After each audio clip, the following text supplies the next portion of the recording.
ઓડિશાના ગંજામમાંથી ગાંજાનો જથ્થો લઈને સુરત આવેલો યુવક ઝડપાઈ ગયો।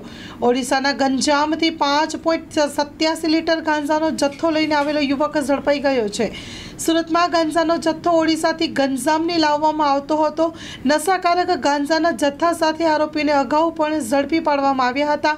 જોકે છેલ્લા થોડા સમયથી ટ્રેનની જગ્યાએ અન્ય રસ્તે ગાંજો શહેરમાં ઘુસાડવામાં આવતો હોવાનું સામે આવ્યું છે।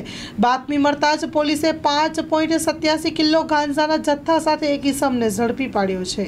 21 વર્ષીય યુવક ઝડપાઈ ગયું છે। પકડાયેલ આરોપી વિકાસ કિશોર ગૌડા ઉંમર વર્ષ 21 વર્ષનો હોવાનું જાણવા મળ્યું છે। તે ઓડિશાનો રહેવાસી છે। હાલ પોલીસે વિકાસને કોણે મોકલ્યો હતો તથા તે કોને ગાંજો આપવાનો હતો તેને લઈને વધુ તપાસ હાથ ધરવામાં આવી છે। માં motor driving, safe and sure driving.